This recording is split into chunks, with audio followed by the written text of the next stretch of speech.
Amigos, la verdad es que he tenido una impresión fortísima, no lo niego, al ver la película La Sociedad de la Nieve.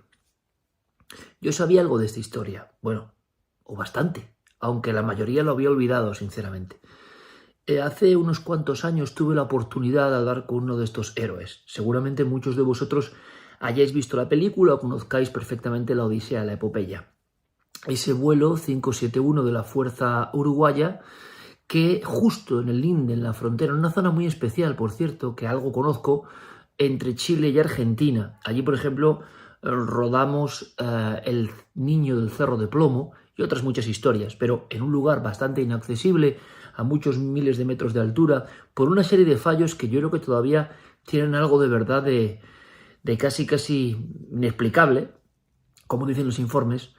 Un equipo de rugby amateur sufre, una odisea de características difícilmente asimilables y que el cine, y es la magia, nos permite empatizar con ella de una forma que incluso ni yo mismo había logrado con las puras entrevistas a los protagonistas, y eso que eran tremendas, ahora lo he recordado. La conexión, por ejemplo, con las apariciones de Garabandal, lo vais a adivinar y lo vais a contemplar vosotros mismos o lo vais a escuchar. La Sociedad de la Niebla, con una obra para mí magistral de Bayona, nos trae el sufrimiento, pero también la hermosa historia de cooperación, de solidaridad, palabras que se usan mucho, pero cuando uno está entre la barrera que divide la vida del más allá, son sumamente importantes. Me he hecho muchas preguntas. Por ejemplo, si esta gente no fuese un equipo, la inmensa mayoría, el bloque de supervivientes, no fuese un equipo de rugby que estaba acostumbrado, y no solo por hablar de físicamente mejor o peor dotado, sino que estaba acostumbrado a seguir las reglas o las órdenes de un capitán, que estaban acostumbrados a unos códigos de valor, porque no me hablan de cualquier deporte, me hablan del rugby. Y el rugby es un deporte que guarda las esencias de la camaradería, el compañerismo, y los que lo practican lo sabéis muy bien.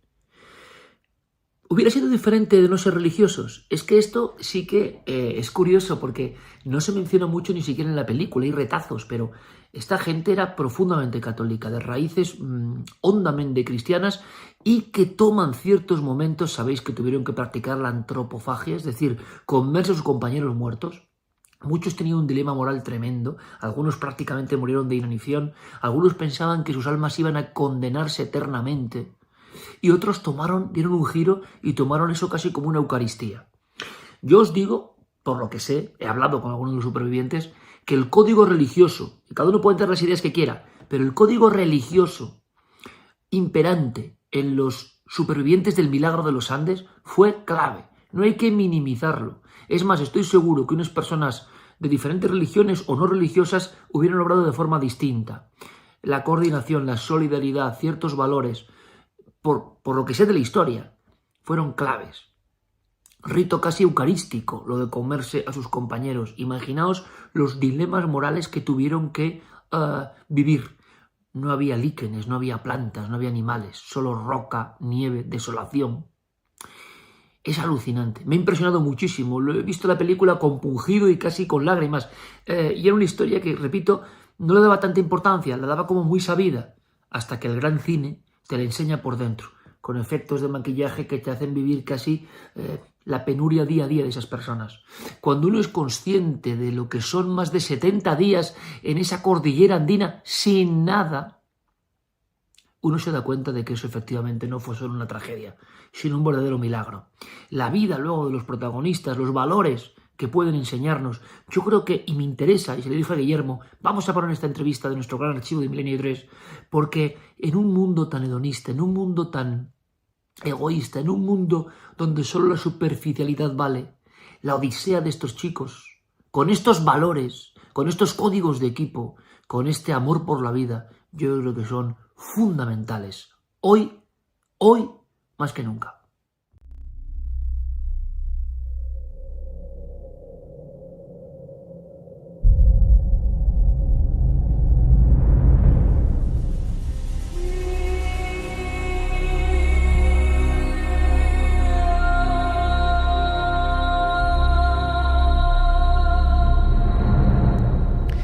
La radio, lo sabéis perfectamente, nos permite volar, nos permite acudir a lugares que nunca hemos pisado. Algunos lugares son hostiles, Algunos lugares parece que son territorio prohibido para la propia vida, para la supervivencia. Pero aún así, en el límite, en el lugar donde solo reina el silencio, la soledad, el frío, ha habido seres humanos que han vivido una odisea enorme. La fuerza de la vida frente a la fuerza de la muerte. La naturaleza enfrentada. Hay una historia en concreto que dio la vuelta al mundo a principios de los 70, que se ha convertido en icono de lo que es la fuerza, la fe, la potencia del cerebro humano, el pesimismo y el optimismo, la capacidad de supervivencia o dejarse morir. Y sobre todo, lo que nos interesa esta noche, lo que ya sospechábamos, lo que sobrevuela toda la escena de una historia humana de primer nivel, el misterio, lo desconocido, las presencias, los encuentros extraños, los sonidos misteriosos, las señales. Así que todo el equipo de Milenio 3 os invita, amigos, a que acudamos a un lugar del mapa que prácticamente no tenía ni nombre. Un lugar del mapa que si oteamos a través de satélite lo encontraremos cubierto por miles y miles de kilómetros cuadrados de hielo perpetuo. El 13 de octubre, viernes 13 de octubre de 1972, un vuelo, el 571 de la Fuerza Aérea Uruguaya, trasladaba a 45 pasajeros con dirección a Chile. Muchos eran estudiantes y otros pertenecían a un club de rugby de Uruguay llamado Los Viejos Cristianos. La ficha de navegación, como siempre escueta, sin paso para la emoción que viene ahora, sin ningún tipo de distracción, solamente el tecleo de la máquina, nos dice que hubo un error en la navegación. Y después dice que el lugar donde el aparato se estrelló, dentro del distrito de Malargüe, en la provincia de Mendoza, a unos 3.500 metros sobre el nivel del mar, en una zona casi inexplorada de los Andes, ese lugar en concreto tenía un nombre desde antiguo: Glaciar y Valle de las Lágrimas. Es muy probable, amigos, que muchos, muy jóvenes, que os unís a la odisea y la aventura semanal de este programa, no conozcáis esta historia. Otros han podido escuchar algo en películas, hay excelentes libros. Ha llegado un último documento, nosotros teníamos como piezas de un puzzle. Parte del equipo además tenía su diferente mosaico de haber conectado con esta historia, una historia de muchos seres humanos al límite. Y cuando muchos seres humanos se ponen al límite, puede surgir la portezuela de lo desconocido, del misterio, de lo que somos realmente. Ahora llega una historia que se titula Desde el silencio, porque precisamente lo que había allí, en ese páramo helado, después de un accidente, era un silencio atronador. Uno de esos silencios tan profundos que al cabo de las horas uno siente el martillar en la cabeza.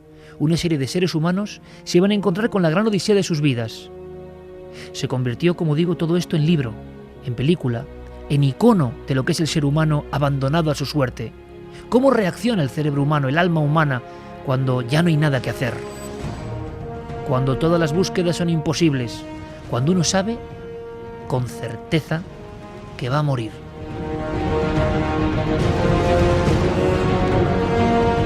Se convirtió en paradigma de todo eso, y sin embargo quedaba la pieza más importante, la que más puede interesar esta noche a los oyentes de Milenio 3. Esta historia se llama Desde el silencio.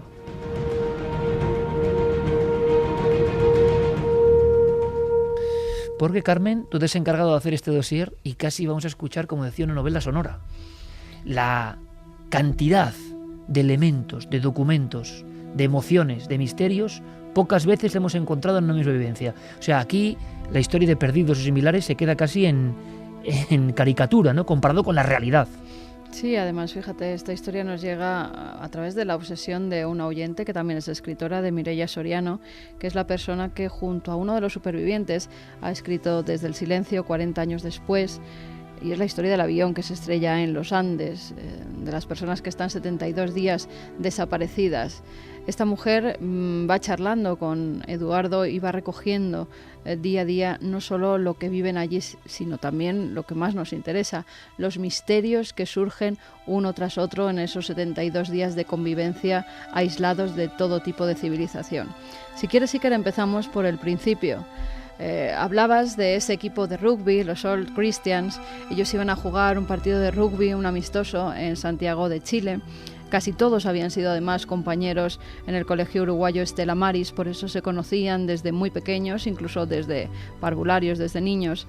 Para ir hasta allí alquilaron un avión, el Fairchild F-227 de la Fuerza Aérea Uruguaya. Tienen que hacer una escala en Mendoza, en Argentina, debido a las condiciones meteorológicas. El viaje ya empieza mal, porque en principio era un vuelo de unas pocas horas, que además tenía que ir directamente a Chile. Ya tenían que haber hecho noche en Chile, pero parece que todo empieza a torcerse. Incluso, fíjate, Eduardo en el libro comentaba que él no tenía que haber estado en ese avión porque justo cuando está en el aeropuerto se da cuenta de que los documentos, el pasaporte no iban con él, no habían viajado hasta ese aeropuerto. Su hermano, en un último momento, 2 minutos antes de que despegue ese avión, es el que le entrega su pasaporte, su DNI, los documentos, el pasaje del avión, y es entonces cuando empieza la peor o la mejor también aventura de su vida.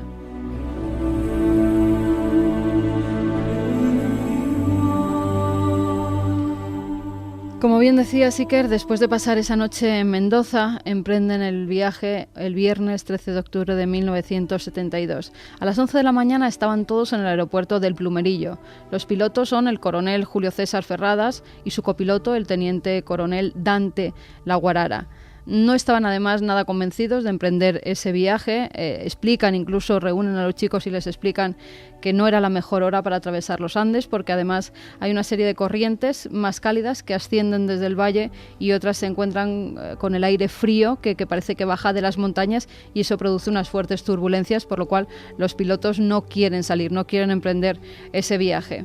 Los chicos dicen que tienen que hacerlo, que ellos tienen que jugar ese partido, y además la legislación de Argentina prohibía estar más de 24 horas un avión militar en suelo argentino, con lo cual sí o sí tienen que despegar. Y lo hacen porque en el aeropuerto se encuentran con un piloto que traía un avión de carga y les dice que él no ha tenido ningún problema meteorológico al atravesar los Andes, con lo cual esto anima a todos, a los pilotos y a los chicos, a emprender ese vuelo.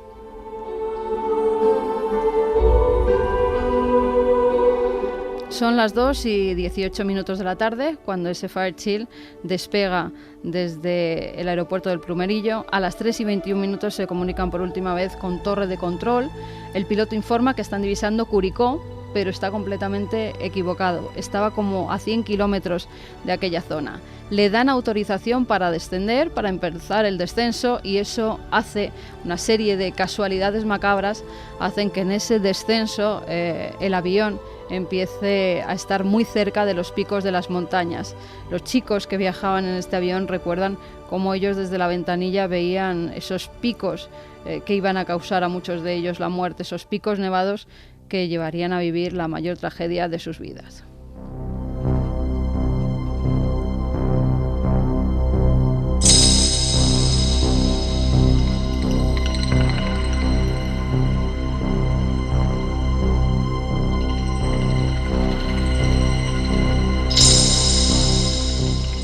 Comienzan a abrocharse los cinturones, saltan todas las alarmas dentro del avión, sobre todo las alarmas de un impacto inminente.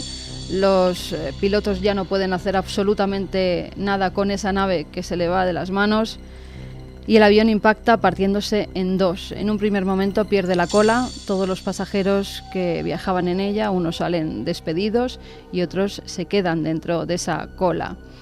Los que se quedan en la parte del morro también sufren el impacto cuando el avión choca con tierra, y todos los asientos además rompen sus anclajes y se van hacia adelante, quedando muchas de las personas atrapadas contra la cabina de los pilotos y en un completo amasijo de hierros. Eduardo tiene una primera visión de esa tragedia que vive en primera persona cuando es muy joven, con tan solo 25 años. Mira, sí, yo tenía 25 años, íbamos a jugar al rugby a Santiago de Chile. Yo hasta ese momento tenía una vida fácil, estudiaba en un buen colegio en Montevideo, una familia que me quería, vivía en un lindo barrio, y en de un instante para otro se transformó mi vida, ¿no? Fue un punto de inflexión absolutamente claro y marcado. Y ahí empezamos a vivir todo ese grupo de personas que íbamos en ese avión. en el primer momento sobrevivimos 29 y vivimos 72 días más y pudimos salir 16. Después de habernos transformado, de haber madurado rápidamente, de haber aprendido muchísimas cosas sobre nosotros mismos, sobre el universo, sobre el ser humano, sobre nuestro potencial, sobre lo que importa y lo que no importa, sobre la naturaleza. De la nada quedamos absolutamente en cero, sin alimentos, sin agua, sin casa, y de ahí, de punto cero, tuvimos que partir a crear una nueva sociedad, siendo todos unos chicos de 25 años para abajo, ¿no?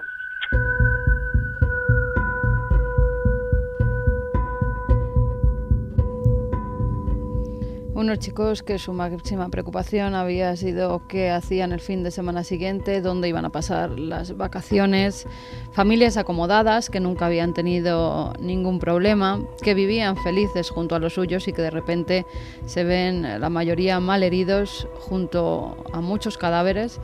En un principio son 13 personas las que mueren y con nada de sustento a su alrededor, tan solo el blanco más inmenso que nunca se hubieran podido imaginar. Eduardo recuerda cómo se escuchaban muchos lamentos al principio, cómo después de ese primer impacto, después de ese shock, unos minutos después, empiezan a oírse los gritos, el ayúdame, el sácame de aquí. Los que estaban en mejores condiciones, como Eduardo, junto a su amigo de la infancia, junto a Marcelo Pérez del Castillo, comienzan a liberar a sus compañeros. También comienzan a sacar a los muertos de dentro de la cabina, donde pues tanto los vivos como los muertos se juntaban unos con otros. Era un caos tremendo. Él, en el libro y en la entrevista, me aseguraba que estaban completamente en shock, que era como algo mecánico, no sabía lo que hacían, pero lo hacían. Poco a poco tuvieron que empezar a regir una serie de normas, de reglas, casi desde el principio, para intentar sobrevivir, aunque solo fuera una noche, porque esperaban que al día siguiente les vinieran a buscar. Que estamos casi a 4.000 metros de altura, sin abrigos, en un pedazo de avión partido en dos, nevando, con mucha sed, mucha hambre, con un amigo que se había muerto, con gente que gemía, que pedía ayuda, y ahí empieza todo unos bloqueos mentales, o sea que te va bloqueando todo lo que no es imprescindible vivir o sentir, y nos fuimos concentrando en lo que realmente era importante, ¿no? En ayudar a los que estaban heridos, en organizarnos para pasar esa primera noche, pensando que iba a ser la noche, una noche que al día siguiente nos iban a rescatar. Si hubiéramos sabido, por supuesto, que íbamos a estar 72 noches, no lo hubiéramos soportado en ese momento. Y mirado en perspectiva, es asombroso, ¿no? Cómo pudimos organizarnos en esas primeras horas tan caóticas y tan horrendas y tan dolorosas, y cómo inclusive físicamente pudimos soportar ese frío a esa altura, casi sin oxígeno. Ahí empezó a mostrarse lo que es el ser humano, lo que somos los seres humanos, la capacidad que tenemos de cuánto más de lo que pensamos que somos.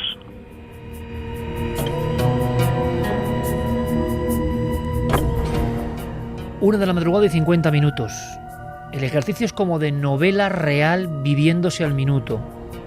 Y nos quedan todo tipo de sorpresas. Nuestro agradecimiento tanto a Mireia Soriano, seguidora de Milenio 3, que nos dio esta pista, como a Eduardo Strauch, que nos ha concedido esta entrevista exclusiva. Desde el silencio, 40 años después, un libro que edita Desnivel, pero que claro, en el palpitar, en el latido, en la palabra del protagonista que nos ha concedido esta extensísima entrevista, impresiona muchísimo más. Eso es solo el inicio de lo que está por venir.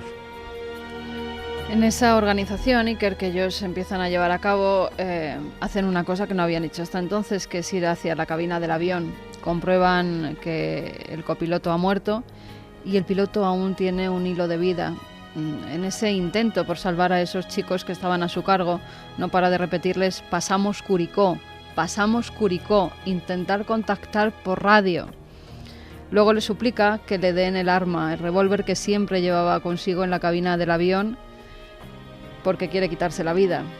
Sabe que no puede sobrevivir, tiene todo el control de mandos clavado en el abdomen. Los chicos no le hacen caso, directamente esperan a que se apague su voz. No pueden dar a una persona un revólver para que se vuele la cabeza.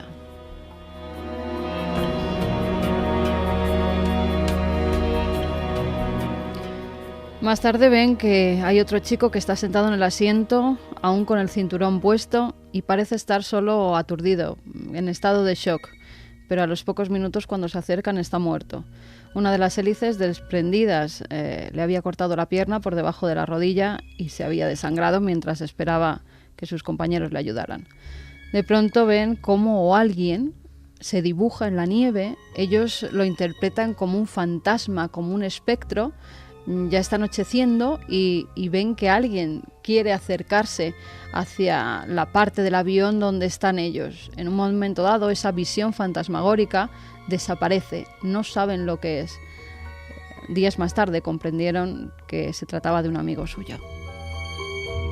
Es decir, los que estábamos ahí, los 4, 5 o 6 que estábamos mirándolo y llamándolo para que viniera hacia nosotros, no nos olvidamos tampoco de ese momento, ¿no? Que venía hacia nosotros y probablemente cayó en alguna grieta o se desvaneció. Había mucha nieve muy blanda y se quedó hundido en la nieve. Y fue muy muy impactante, ¿no? Empezamos a tomar conciencia de la muerte que nos empezaba a rodear. Nos podía tocar en cualquier momento.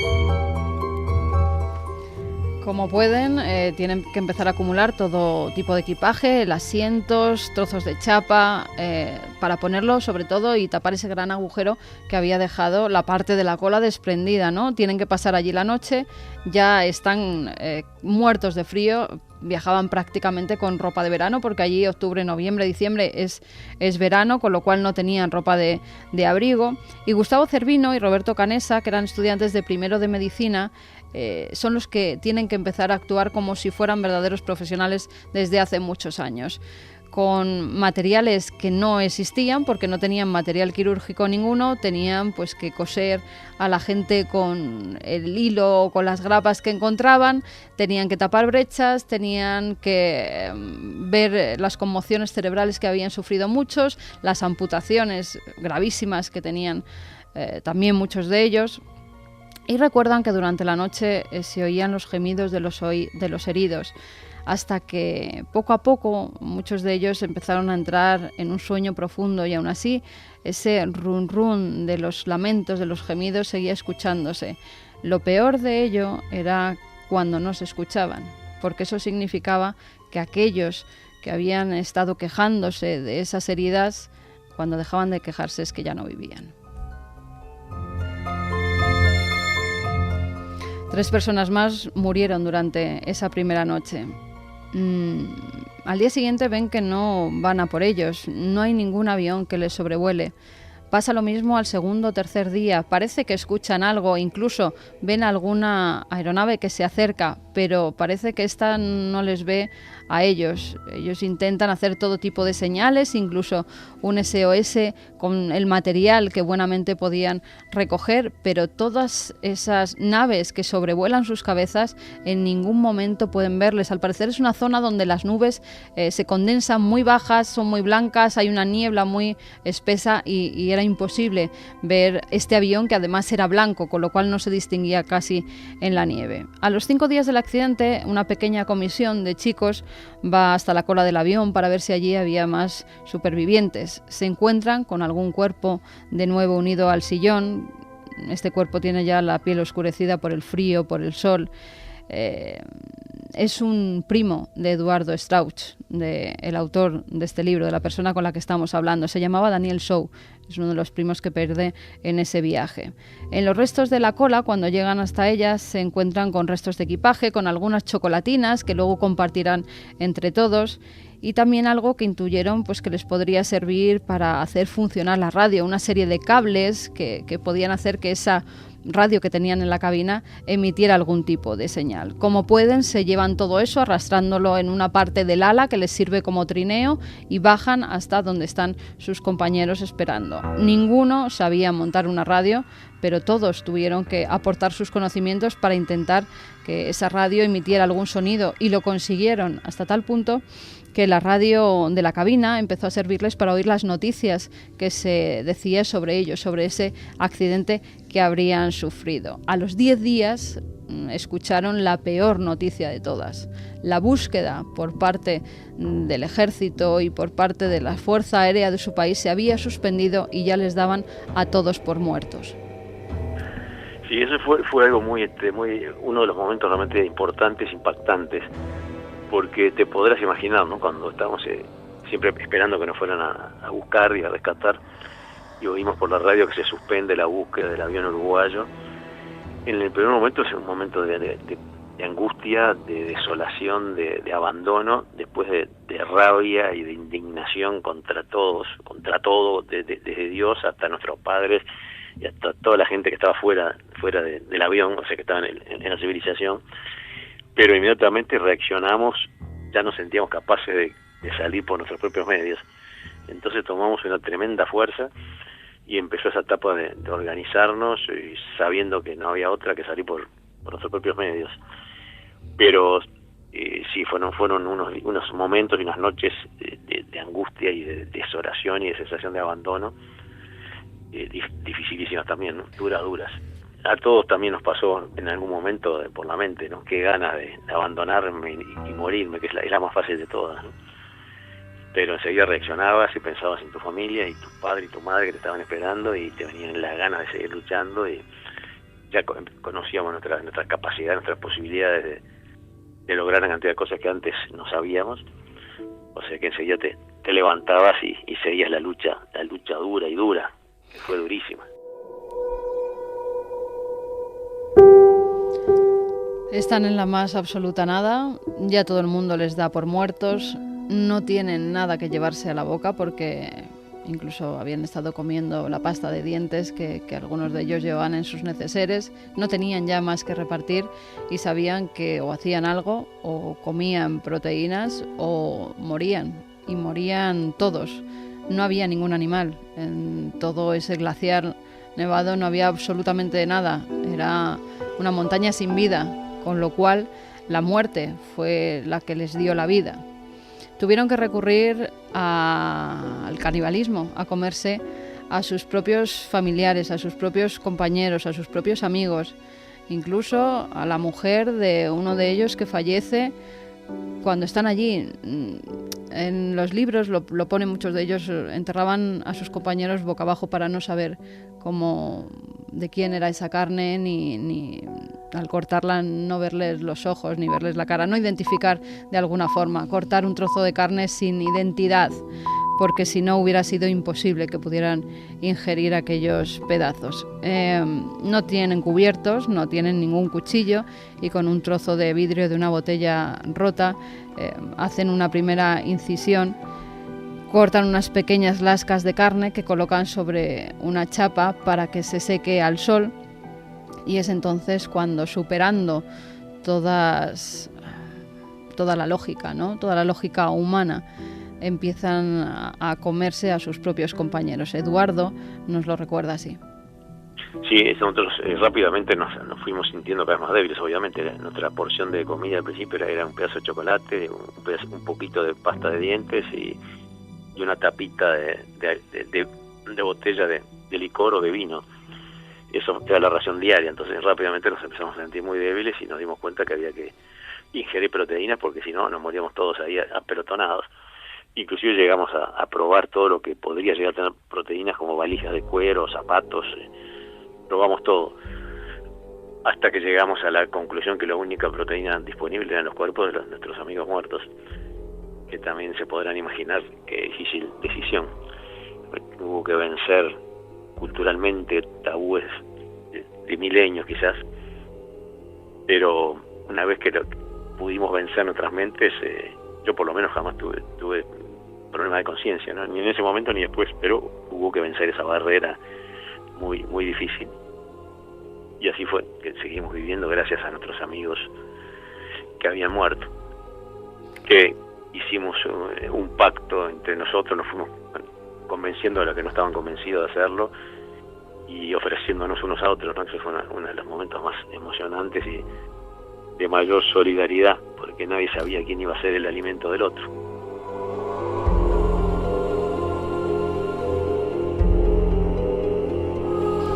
Como decía Eduardo, en esas circunstancias nadie sabía cuánto tiempo iban a durar, ¿no?, los que habían logrado sobrevivir al accidente, y ellos mismos, y Eduardo lo recordaba y lo cuenta en el libro, decían: oye, si yo me muero, comedme, vivid gracias a mí, comed mi cuerpo, porque yo ya no estaré aquí, tan solo es un trozo de carne lo que queda y os puede dar vida a vosotros. Incluso decían que esos trocitos de carne medio congeladas para ellos no tenían sabor alguno, eran duros, eran inodoros, eran muy pequeños y eran neutros para los sentidos, así calificaban esos trocitos que les daban la vida. Roberto Canessa, que también logró sobrevivir, también nos contaba en un pequeño fragmento que hemos sacado de un documental cómo entre todos se dan cuenta que el comerse a sus compañeros es lo único que pueden hacer.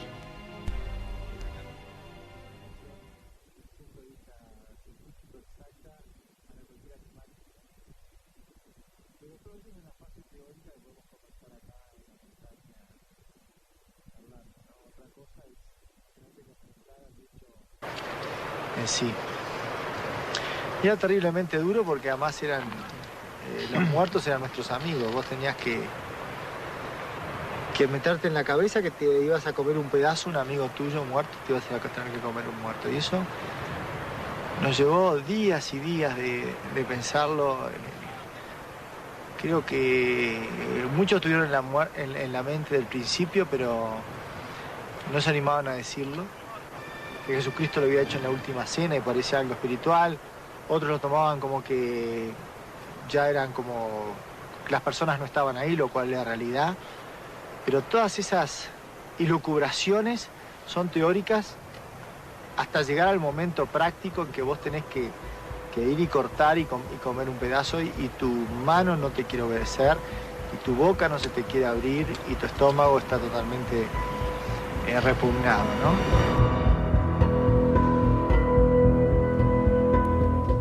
Había una mujer con ellos que era la mujer de uno de sus compañeros, tenían 2 hijos y ella se negaba a comer esa carne, hasta que un día lo tuvo que hacer porque si no, no volvería a ver a sus hijos. Por desgracia nunca los volvió a ver porque ella falleció días después, pero al final tuvo que hacer lo posible, ¿no?, por mantener esa vida que era muy importante para las personas que estaban esperando en Uruguay. Al principio, además, fíjate, en el libro lo cuenta de una forma... Yo, de todos los libros que me he leído, y me he leído mucho sobre este caso, lo cuenta de una forma tremendamente fuerte. Le han tachado muchas veces de frío a Eduardo por contar. Ya vemos cómo lo cuenta perfectamente, ¿no?, cómo nos narra lo que ocurrió, pero en ese episodio de cómo cortan la carne de los compañeros, pues lo cuentan de una forma muy cruda, hasta tal punto que en lo que algunos libros que han escrito otros de los supervivientes dejan como que, bueno, cortan partes del músculo, sobre todo las piernas, de los brazos de los fallecidos. Él dice que tienen que recurrir pues a coger una piedra y a romper el cráneo de estas personas para sacar el cerebro y también comerlo, al igual que con las vísceras. Era la única forma que tienen de sobrevivir. Hay una carta incluso de Gustavo Nikolic, que pierde la vida en el accidente, logra sobrevivir algunos días y escribe esa carta para que si alguno de sus compañeros llega a ver a su familia, se la dé. Y en esa carta también se hace eco de lo que tuvieron que hacer, del canibalismo. Querida Rosina, te estoy escribiendo en el interior del avión. Se está poniendo el sol y comienza a hacer frío y a levantarse viento, como casi siempre sucede a esta hora de la tarde. Una cosa que te va a parecer increíble es que hoy han comenzado a cortar carne de los muertos para comérsela. No hay otro remedio. Yo había rezado a Dios desde lo más profundo de mi ser para que este día nunca llegara, pero ha llegado y tenemos que aceptarlo con valor y fe. Fe porque he llegado a la conclusión de que si los cuerpos están ahí es porque Dios los ha puesto ahí y lo único que importa es el alma. No debo sentir remordimientos. Y si llega el día en que yo pueda salvar a alguien con mi cuerpo, lo haría con mucha alegría.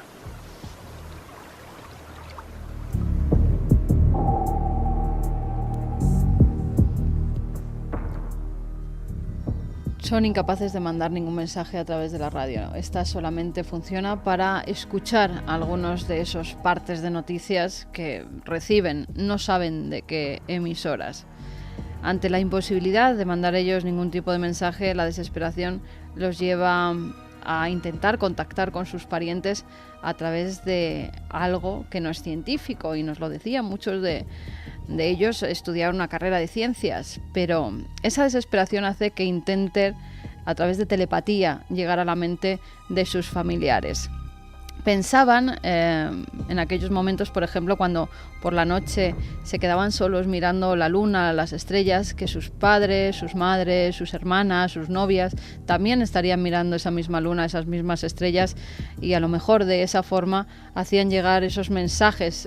Ellos servían, esos astros servían como emisores, ¿no? Como puente entre las mentes de ambos. Incluso intentaban visualizar aviones, equipos de rescate, avionetas, helicópteros, para ver si verdaderamente esa ilusión que se creaban en su mente se hacía realidad y lo veían con sus propios ojos.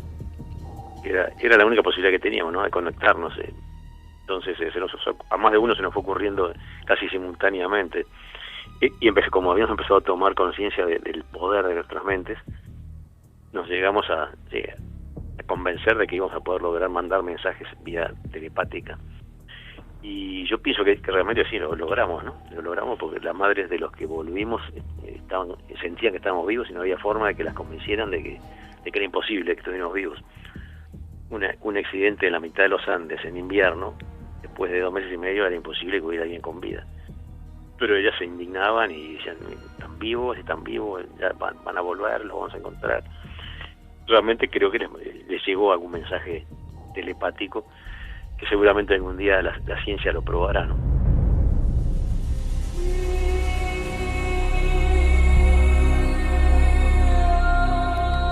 Dos y 9 minutos, esto es Milenio 3 en la cadena SER, dossier sobre Desde el Silencio. Y aquí entra ya el misterio, en una historia profundamente humana, donde el principal protagonista, Eduardo, nos dice que habían tomado conciencia del poder de sus propias mentes. Unas mentes situadas al límite, unas mentes en un umbral que seguramente y ojalá ninguno de los oyentes y nosotros tengamos que vivir. Pero les tocó a ellos en ese momento y estaban convencidos de que su mente estaba alcanzando potencialidades increíbles, fuera de la lógica, e intentaron la telepatía. Son cosas, secretos, misterios de esta historia tan relativamente bien conocida que empezamos a desvelar ahora. El misterio, evidentemente, tenía que aparecer en ese umbral entre la muerte y la vida. Fíjate, Iker, hasta dónde llegaría esa conexión que Eduardo y Mireia, Desde el Silencio, se hacen eco de la situación de la madre de uno de los desaparecidos, de uno de los chicos que estaban sufriendo este accidente. Ella viajaba continuamente a Chile para ver si se reanudaban la búsqueda, ¿no?, de los restos del avión, hasta que un día, estando con otra de las madres en una habitación del hotel, le dijo: yo es la última vez que vengo porque mi hijo acaba de morir. Después confirmaron que así era, el mismo día que ella había estado en Chile en esa habitación y que sintió ese malestar y dijo que ya no volvía porque su hijo había logrado sobrevivir varios días pero ya había perdido la vida. Identificaron que fue justo el momento en el que se había producido el fallecimiento de este joven. Con el paso de los días, las 27 personas que se apiñaban en los restos del avión ya conocían muchos de los sonidos, tanto los del día como los de la noche. Ya no hablaba ninguno, esa cabina se quedaba a oscuras, menos, y esto fíjate, a Eduardo Strauch le significó mucho, ¿no? Porque el piloto de la salida de Exit, eso siempre que ponía Exit, él siempre miraba y se había quedado encendido. macabramente encendido, como diciendo que por ahí estaba la salida por la que no podía salir nadie porque no llevaba a ningún sitio. Pero esa luz era la que él identificaba como tengo que seguir, tengo que continuar, hasta tal punto que cuando le fueron a rescatar, él se llevó ese pequeño piloto que ponía Exit porque había significado mucho en su vida. Ellos tienen que identificar no solo los ruidos del día, sino los de la noche. Y en esos ruidos de la noche, una jornada que están todos ahí apiñados, parece que empiezan a oír un estruendo bastante grande, que no saben de dónde viene. Incluso creen que han aterrizado de alguna forma en una zona de volcanes, porque parecía que en ocasiones incluso se movía esa parte del avión. No sabían si era por el deshielo o por el hielo que crujía debajo de ellos cuando alguno se movía, pero en esa ocasión sufren una avalancha terrible que acaba con la vida de muchos y que a Eduardo le hace vivir una experiencia cercana a la muerte. Sí, eso es una de las cosas también, justamente uno de los capítulos del libro se llama el tiempo, ¿no? Porque qué relativo es el tiempo. En pocos segundos, desde que estuve apretado bajo la nieve, prácticamente asfixiado, y tuve todo ese proceso que hemos oído muchas veces similares, ¿no? De personas que están al borde de la muerte. Primero de terror, ir hacia lo desconocido, después de nostalgia de dejar la vida y la vida que te pasa en imágenes, pero decenas y decenas de imágenes que te van pasando por la mente en fracciones de segundos, hasta que empecé a sentir una sensación de placer y de alegría y de placer absoluto, físico y mental y espiritual, y que llegaba hacia algo que me hacía totalmente pleno. Y en ese momento justo me entró oxígeno porque se movió Adolfo, mi primo, que estaba apretado al lado mío. Me volvió el oxígeno a los pulmones y volví de vuelta al infierno de la cordillera. Pero llegó un momento que yo estuve convencido que estaba muerto, ¿no? Estoy muerto, ahora qué pasa, con una gran expectativa y una sensación tremendamente placentera.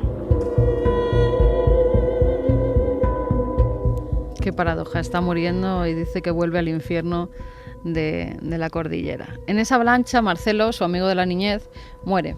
Cuando logra quitar la nieve que tenía encima, Eduardo se encuentra que hay una capa de hielo encima de la cara de su amigo, y a través de ella ve ya sus ojos sin vida. Marcelo, fíjate, es una de las casualidades, entre comillas, que Eduardo recoge en el libro. Marcelo muere a la misma hora y el mismo día que lo había hecho su padre 4 años antes. Fue una coincidencia macabra. Solo quedan 19 con vida ya. La sociedad de la nieve es como se hacen llamar ellos mismos, una sociedad en la que todos tenían su rol y todos se ayudaban. Es más, cuando a alguno le entraba el bajón, estaba el resto para ayudarle a seguir con vida, porque lo más fácil era dejarse ir. Con quedarse dentro del avión, había muchos que ya ni querían salir durante el día al sol, no querían comer, no querían vivir en definitiva. Y ellos les apoyaban, les ayudaban, intentaban hacer incluso en esas situaciones bromas, intentaban visualizar una vida, la que tendrían con sus novias, con futuros hijos, para intentar que mantuvieran, ¿no?, esa esperanza que les iba a salvar. Poco a poco, además, como las fuerzas iban siendo cada vez menos, los que estaban en mejores condiciones empezaron a hacer pequeñas excursiones para ver de qué forma podían salir de esa ratonera, porque todo lo que veían alrededor eran picos enormes, imposibles de escalar con los materiales que tenían, porque hubieran sido muy difíciles incluso para montañeros que tuvieran todo el equipo, con que para ellos, que no tenían absolutamente nada, tuvieron que fabricárselo. Se hacían raquetas con todo el material que podían, cosieron como pudieron una especie de sacos que protegieran a los que se iban a esas excursiones para dormir en la nieve. Incluso les dejaban los mejores sitios dentro de esa parte del avión donde menos frío hacía. En cierta forma les protegían para que estuvieran fuertes y pudieran de alguna forma sacarlos de allí. El 21 de diciembre, 3 de aquellos expedicionarios logran llegar por fin a Chile. Además es después de, claro, tienen que estar muchos días subiendo la montaña. Ellos ven como esos pequeños 3 puntitos van subiendo, tienen que rectificar muchas veces el camino porque no pueden continuar por allí, pero al final llegan a un valle de Chile. Les separa un río y al otro lado ven a una persona, a alguien que está cuidando del ganado. No saben ni siquiera si les va a hacer caso. Ellos intuyen que les ha visto y lo único que les dice ese hombre es que al día siguiente llegarán con ayuda. Desde el avión, a través de esa pequeña radio que de alguna forma los conectaba con el mundo, escuchan una canción, esta.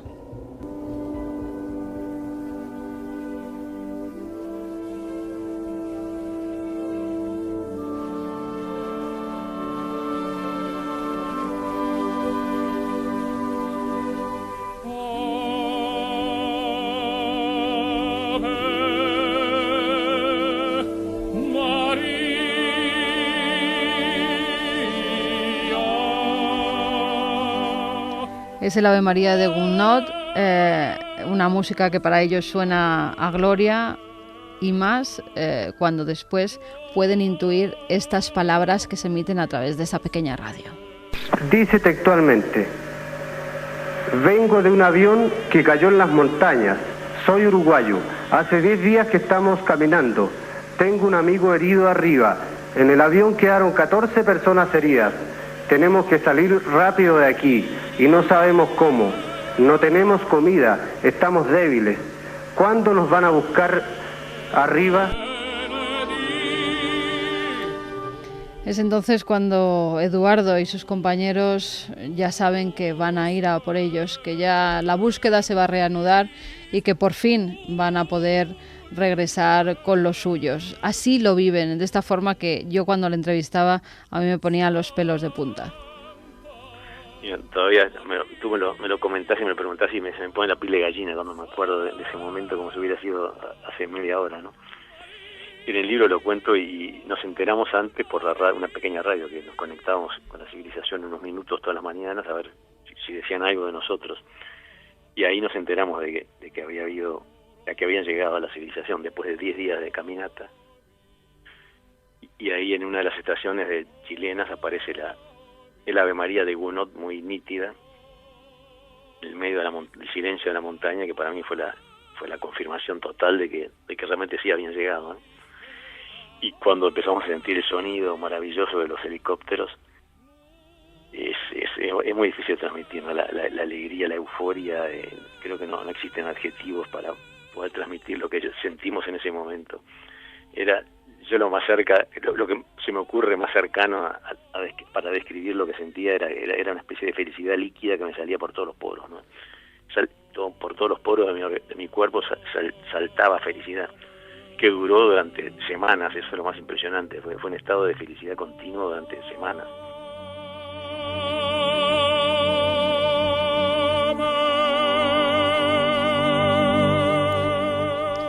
Felicidad líquida, eso es lo que sentían cuando oyeron a esas aves de hierro que sobrevolaban sus cabezas y ingresan dentro del helicóptero. Y fíjate cómo es la vida, ¿no? Las paradojas que tienen. Los rescatan y casi se estrellan en el helicóptero que los rescata. De nuevo, mal tiempo, esas turbulencias. Decían que los pilotos lo pasaron fatal para llegar hasta Chile, para llevar el avión y aterrizarlo, porque había unas condiciones malísimas. Ellos casi ni se enteran de esas turbulencias que están viviendo y que casi de nuevo les cuestan la vida. Había sobrevivido al primer impacto, a la avalancha, y ahora cuando era rescatado casi se estrella de nuevo. Pero por fin consiguen llegar a Chile. No entienden cuando aterrizan por qué hay tanto revuelo, por qué hay tanta gente haciéndoles fotografías e intentando entrevistarles.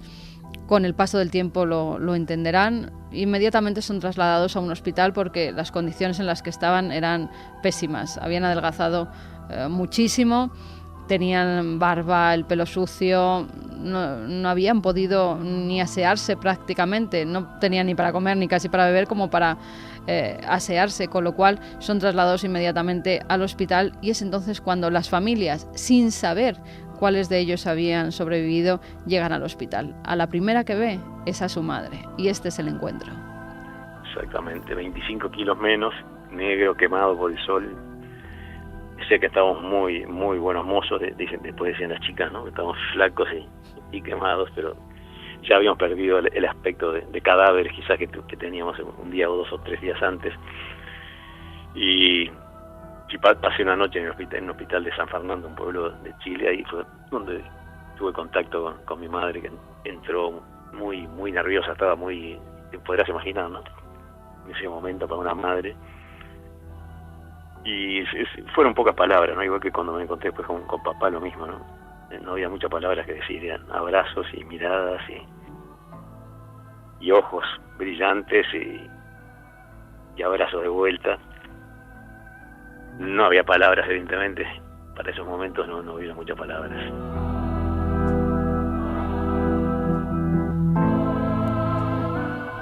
Después, cuando empiezan a comentarse las cosas de cómo han logrado sobrevivir, su madre, con esa ingenuidad, le pregunta si han comido conejos y pajaritos, y él es incapaz de decirle que sí.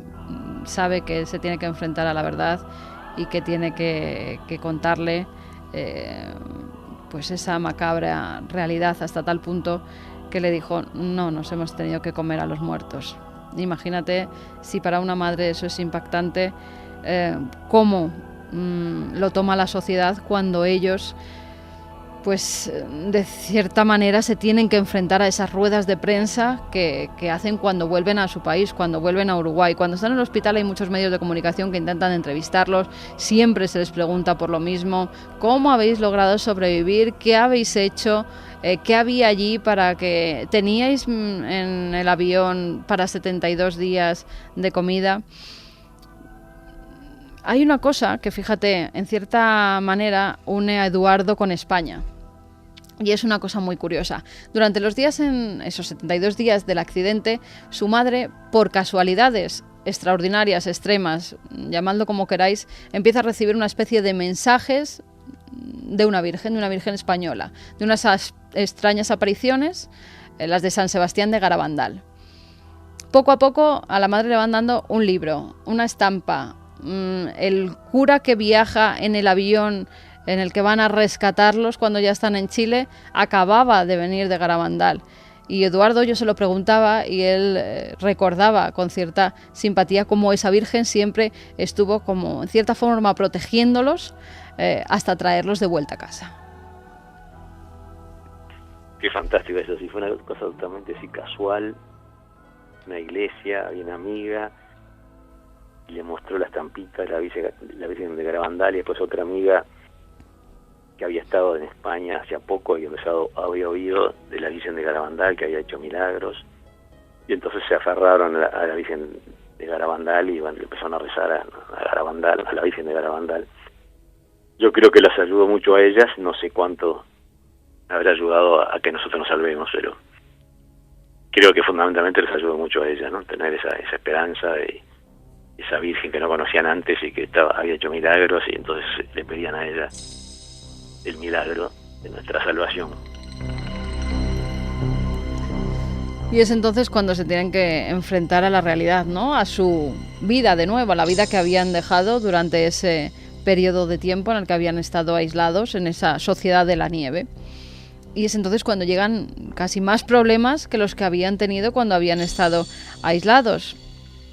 Eduardo recuerda lo mal que lo pasa en esa reentrada a su vida anterior.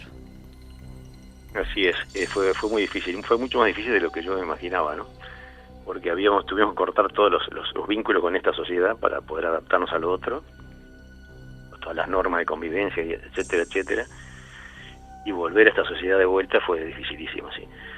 A mí nunca me importó mucho, o no me importó nada lo que decía la gente, y la prensa amarilla, y todo el sensacionalismo. Tenía mi conciencia muy tranquila, siempre la tuve, pero fue impactante. Si ya en la montaña, nomás en la mitad de la montaña, cuando bajamos el helicóptero, nos encontramos con decenas de periodistas y cámaras que no entendíamos a quién estaban filmando, a quién estaban buscando. Estábamos totalmente desubicados, ¿no? de la realidad. Y después sí, en la vida diaria demoré un año largo, más de un año, sí, en readaptarme a la civilización, entre comillas, ¿no? Al tono de hablar de la gente, a las cosas que se decían. Éramos un poco los bichos raros, todo el mundo estaba alrededor nuestro, siempre con curiosidad. Eso fue realmente sí, difícil y largo, mucho más largo y difícil de lo que yo me imaginé.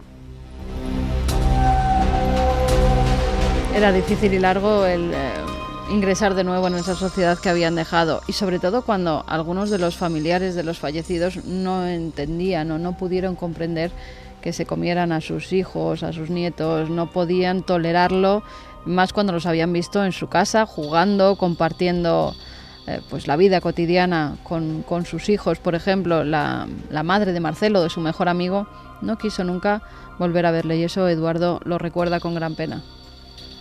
Sí, eso fue muy muy doloroso para muchos de nosotros, ¿no? Que nos pasó eso. Yo seguía, me imaginaba yendo de mi casa a la casa de mi amigo que se había muerto al lado mío en la avalancha, a contarle a su madre, que era viva en ese momento ya, los últimos momentos de su hijo y lo fantástico que había actuado. Y bueno, yo me lo imaginaba así, pero nunca me quiso recibir. Y bueno, es comprensible, siempre nos vio juntos y no soportaba la idea de verme a mí solo y que su hijo no hubiera vuelto, ¿no? Y en Came también hubieron otras familias que sí nos recibieron como sus hijos. Hasta el día de hoy viven algunos, nos quieren como sus hijos, inclusive escribieron algunas cartas abiertas a los diarios en aquel momento agradeciendo que sus hijos hubieran servido para que nosotros volviéramos vivos, ¿no? Porque nosotros pudiéramos volver. Así que es una historia que tiene tantas puntas y tantas historias de todo tipo, ¿no? Tan emotivas y tan profundas, tan tristes, tan difíciles.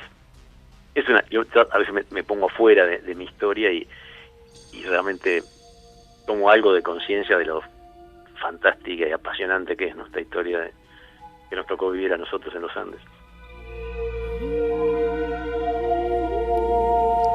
Una de esas familias que sí que entiende lo que tuvieron que hacer, incluso decían que sus hermanos, sus hijos hubieran hecho lo mismo, era la de Nikolić. Su hermano, Alejandro,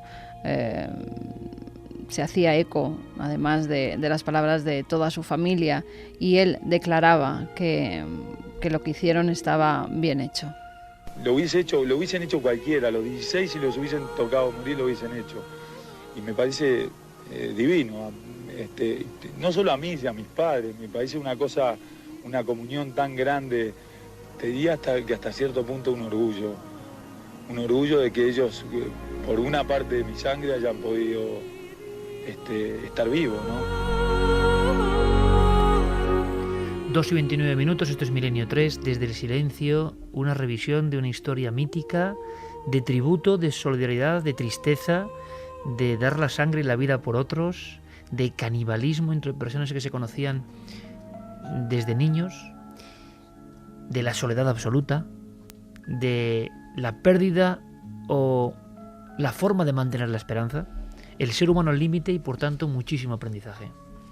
Y también de misterios, porque desde el silencio hay todo un capítulo en el que se hace referencia a misterios que ocurrieron no solamente en la zona de los Andes donde se habían estrellado, sino también en las casas de los uruguayos, de sus familiares que habían estado viviendo de otra forma ese accidente. Los familiares, muchos de ellos, nunca dejaron de buscar a estos chicos, incluso recurrieron a algunos videntes para intentar que estos visualizaran la zona donde estaban y así poder ir a buscarlos con aviones que los propios padres pagaban. Eran padres de ellos muchos adinerados, con lo cual tenían el poder de alquilar un avión y los equipos de rescate para ir hasta allí, pero tenían que intuir de alguna forma dónde podían estar, y eso lo hacían a través sobre todo de Gerard Croiset, que era un vidente muy afamado. Y que, el radar humano le llamaban. Exactamente, pues el radar humano al parecer acertó bastante porque visualizaba tal y como había sido el accidente, y además siempre repetía una cosa, que había vida y había muerte. Es decir, que todavía quedaba gente que estaba esperando que le rescataran, y también gente que en ese accidente había muerto. Lo recuerda Carlos Pérez, que era uno de los periodistas que pudo vivir cómo se hicieron esas búsquedas con Gerard Croiset. Estaba a distancias de miles de kilómetros de aquel holandés, desde Enschede, la ciudad donde vivía, nos iba a guiar con su mente. Describió patéticamente el accidente. Entonces de golpe yo voy hacia la montaña, yo me acerco a la montaña. Hay una montaña descabezada, por eso yo busqué mucho tiempo, durante casi semanas enteras, busqué la imagen de un volcán descabezado. Y tiene una nube permanentemente siempre encima, había una nube siempre encima de esa montaña. Me acerco a la montaña, no puedo levantar más el avión, dice, nos estrellamos. El avión golpea contra la cresta de la montaña, pero qué curioso, no se destroza totalmente, se destroza un ala, se destroza la cola, tal cual sucedió. Y el avión pasa al otro lado de la montaña y se desliza como en un tobogán. Me voy deslizando en un tobogán, sigo deslizándome en un tobogán, me detengo. Hay vida y hay muerte, hay vida y hay muerte, hay sobrevivientes. Y ahí entonces entendemos de que hay vida y hay muerte y que el accidente había sido. Si lo había dicho patéticamente en una realidad tan fantástica, lo había leído con la mente de tal forma que de inmediato empezamos a buscar. Hasta que finalmente, en los preámbulos de la Navidad, se dio el milagro. Croiset tenía razón. Y a pocos kilómetros, errándole por metros en una distancia tan descomunal, el avión estaba allí.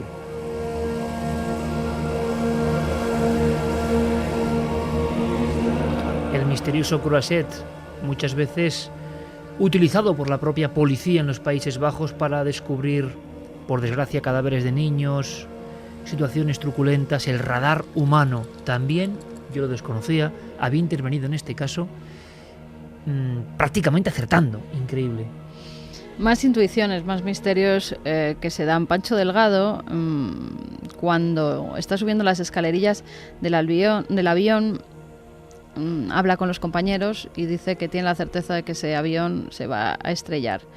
Gustavo Cervino también cuenta que ha tenido un fuerte presentimiento, es más, lo comenta con la mujer del médico que viajaba con ellos, y esta le dice, se llamaba Esther esa mujer, y esta le dice que ella también ha soñado que el avión va a tener un accidente. Aún así se suben al avión. Hubo una persona que lo perdió en el último momento y que luego aseguró que una serie de circunstancias hicieron que no llegara a cogerlo. Creen que es el destino.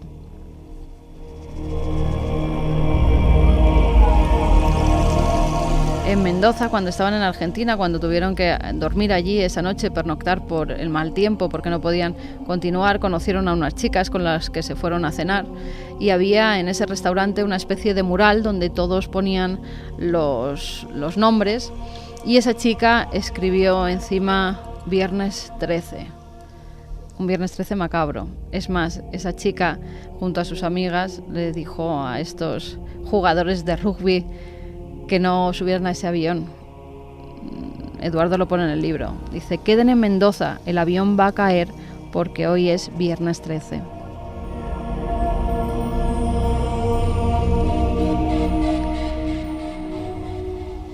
Hay también una serie de numerología que intuyen que puede tener que ver por las fechas, por las horas en que se dan todos esos hechos. Incluso también hay intuiciones familiares. Cuando se está produciendo el accidente, uno de los padres que va a entrar en el banco, estaba además toda su familia en el avión, su mujer y sus 2 hijos viajaban en él. Va como cualquier otro día al banco, pero al abrir la puerta siente una emoción muy fuerte, muy tremenda, que le hace sentirse muy mal en un momento determinado. Se va a su casa a descansar porque cree que se está poniendo malo. Él no sabía que habían aterrizado en Mendoza, que habían tenido que pasar la noche allí y que reemprendían el vuelo al día siguiente. Estamos hablando de 1972, no había teléfonos móviles, la forma de comunicar no era tan fácil como ahora. Y estando en su casa, él escucha en las noticias que hay un avión de la Fuerza Aérea que se ha estrellado, de la Fuerza Aérea Uruguaya, pero no le da más importancia porque él yacía a su mujer y a sus hijos en Chile.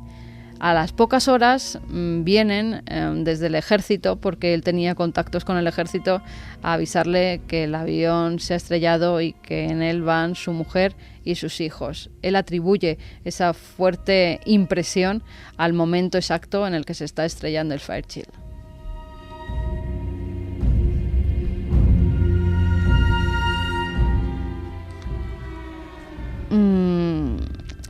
Después de esta tragedia, Eduardo decía que para él habían cambiado mucho las cosas.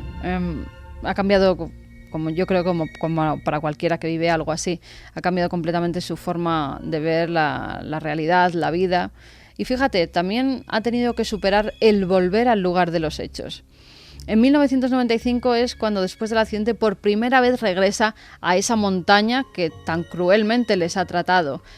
Cuando por primera vez se enfrenta a esa cruz que tiene los restos de sus compañeros enterrados debajo. Cuando todavía ve algunas partes del avión en el que tuvieron que sobrevivir 72 días. Y no solamente va él, sino que le acompañan sus hijos.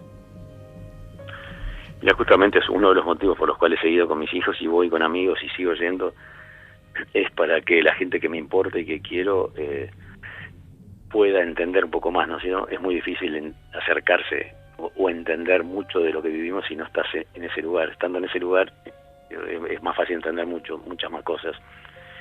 Y creo que lo resume todo, que creo que también lo dejé en el libro escrito cuando fui con Pedro, mi hijo menor, la primera vez que tenía 14 años o 13. Era un día esplendoroso, estamos ahí al lado de la tumba, donde están todos los restos de nuestros amigos, y en silencio absoluto porque no había viento, y Pedro miró 360 grados a la redonda en silencio y después me dijo: papi, ahora entiendo muchas cosas. Y eso creo que resume un poco, ¿no?, todo lo que esa montaña y esa experiencia significa para mí y para la gente alrededor mío, que puede llegar a entender bastante si va a ese lugar conmigo, ¿no?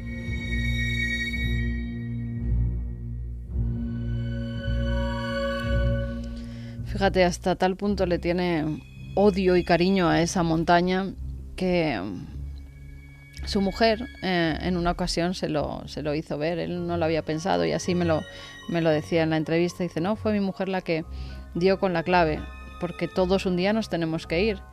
Y cuando él se vaya, ¿dónde quiere que descansen sus cenizas? Lo tengo clarísimo, sí. Esa fue una idea de mi mujer que me pareció brillante y bueno, sí, la tengo clarísima y ya está todo organizado. Mi ceniza me la va a llevar mi hijo menor, que es el que más veces ha ido a la montaña, el que está más conectado con la historia. Así que terminaré el ciclo allí arriba también. Hay un enganche casi sobrenatural, preternatural con el sitio, ¿no? Con el entorno, con donde pasó tanto sufrimiento y donde quizá entendió el misterio de la vida, lo importante de la vida, ¿no? Regresar una y otra vez, que nos parece incomprensible, ¿no?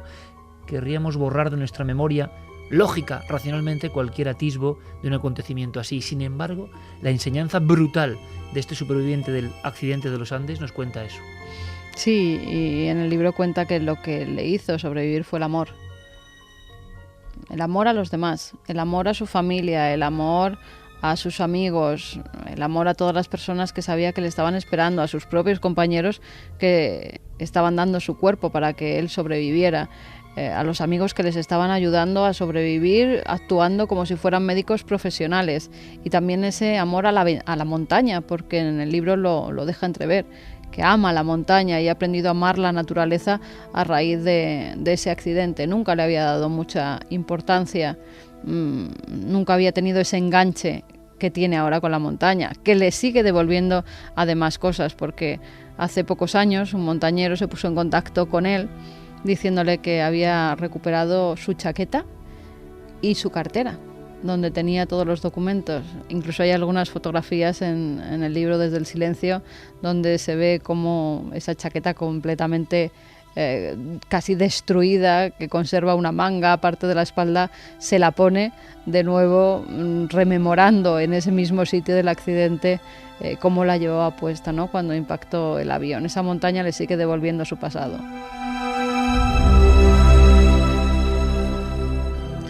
Hay una última cosa. Parece que los Fairchild, esos aviones, estaban en cierta forma malditos. Un historiador que se dedicó a estudiar muchos de estos aviones de hélices, Gary Orlando, decía que la mayoría de ellos habían tenido serios problemas y que había muerto mucha gente dentro de ellos. De los 78 aparatos Fairchild 227 que se construyeron, 23 se estrellaron y se produjeron un total de 393 víctimas mortales. Un tercio de la flota ha estado implicado en accidentes, lo que no representa un buen historial de seguridad. Vamos ahora con más cosas, 2:41 minutos. Este hombre, por lo tanto, ha vivido desde ese silencio terrible, ha visto la muerte, ha tenido que hacer canibalismo con sus propios amigos, ha tenido esperanza hasta el final, esa plaquita de éxito, ese piloto guardado como muestra, como señal, la fuerza, la debilidad, los fuertes se vuelven débiles, los débiles se vuelven fuertes, el ser humano al límite. Pero él parece, por lo que le escuchamos en este largo dossier que creo que merece la pena, humano, él ha aprendido de toda esta historia, él ha aprendido, él no puede ser ya diferente, él ya no puede obviar su pasado, y cree que su mente es mucho más poderosa, quizá más fuerte. Lo que hablan de la telepatía es un ejemplo, ¿no? Creyeron que sus mentes estaban preparadas para lo inesperado, absolutamente. Claro, cualquier problema más o menos cotidiano que nos abruma a nosotros a la vuelta de la esquina, ¿qué puede ser para este individuo un problema? Nada.